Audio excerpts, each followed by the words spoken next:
यहां दो तरीके की टेंशन है।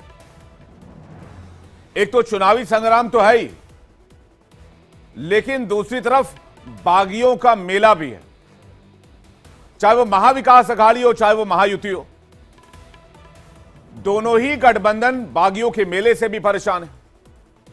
और भी सवाल यही है कि पर्चा दाखिला तक जितनी माथापच्ची हुई, इससे लग रहा है कि आगे भी वो जारी रहेगी, क्योंकि जिस तरह से कुछ सीटों पर बगावत और नेताओं के तेवर दिखाई दिए हैं, उससे एक बात तो साफ हो गया है कि लड़ाई आसान नहीं है। एक एक सीट पर फाइट एकदम टाइट। गठबंधन एक दूसरे को पटखनी देने के लिए एक दूसरे से पीछे नहीं रहना चाहता। आप उम्मीदवारों को ही देख लिए, चाहे वो आदित्य ठाकरे को घेरने की कोशिश हो या अजीत पवार की रणनीति हो,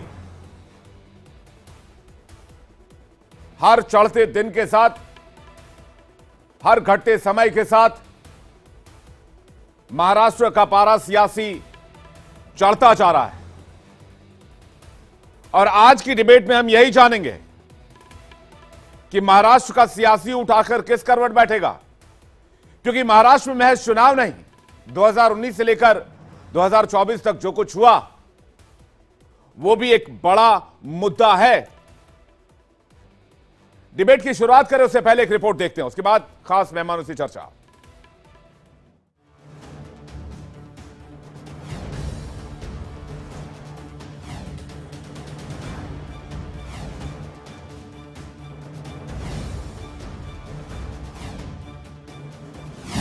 खत्म नामांकन की बारी, अब संग्राम की तैयारी।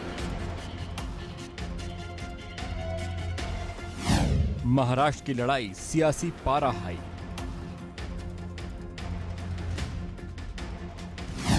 महायुति वर्सेस अघाड़ी, कौन किस पर भारी। इस बार का विधानसभा चुनाव महाराष्ट्र में अब तक हुए सभी विधानसभा चुनाव से बिल्कुल अलग है। सीटों को लेकर जिस तरह की माथापच्ची देखी जा रही है, एक एक सीट पर खींचतान हो रही है, उससे एक बात है कि चुनाव काफी रोमांचक होगा। हर एक सीट पर शह और मात का समीकरण फिट किया गया है। एक दूसरे को हराने की काट खोजी जा रही है। 2019 के चुनाव से 2024 का चुनाव बहुत अलग है। लोकसभा चुनाव के बाद एक बार फिर महायुति अघाड़ी आमने सामने है। इस बार लड़ाई महाराष्ट्र की कुर्सी की है, इसीलिए सियासी जंग और भीषण नजर आ रही है। महाराष्ट्र के साथ झारखंड और उत्तर प्रदेश का उपचुनाव भी होना है। झारखंड में 13 और 20 नवंबर को मतदान है, जबकि महाराष्ट्र की 288 सीटों पर एक ही चरण में 20 नवंबर को मतदान होना है। लोकसभा चुनाव के बाद महाराष्ट्र ही सबसे बड़ा प्रदेश है जहां विधानसभा चुनाव हो रहा है, और सबकी नजर इसी चुनाव पर टिकी है। टिकटों के बंटवारे को लेकर जिस तरह से महाराष्ट्र में माथापच्ची देखने को मिली है, उससे एक बात तो साफ हो गई है कि लड़ाई जोरदार होने वाली है। बारामती सीट से अजीत पवार के मुकाबले शरद पवार ने उनके भतीजे को ही मैदान में उतार दिया है, जो अजीत पवार को रास नहीं आई। अजीत पवार का कहना है कि एक गलती मैंने की थी लोकसभा चुनाव में, लेकिन अब वही गलती शरद पवार ने की है। नवाब मलिक के बगावती तेवर और उनके रुख को देखते हुए यही लगता है कि महायुति में भी सब कुछ ठीक नहीं है, क्योंकि जिस तरह से बीजेपी के विरोध के बावजूद उन्होंने पर्चा भरा है।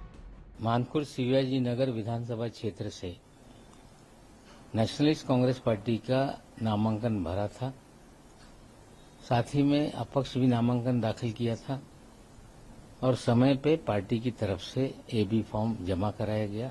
और अब मैं चुनाव नेशनलिस्ट कांग्रेस पार्टी की तरफ से लड़ूंगा, और इसके लिए मैं अजीत पवार जी, प्रफुल्ल पटेल साहब और स्टेट प्रेसिडेंट सुनील तटकरे जी का आभार मानता हूं कि उन्होंने मुझ पर विश्वास जताया है, और निश्चित रूप से इस विधानसभा से हम विजयी होंगे।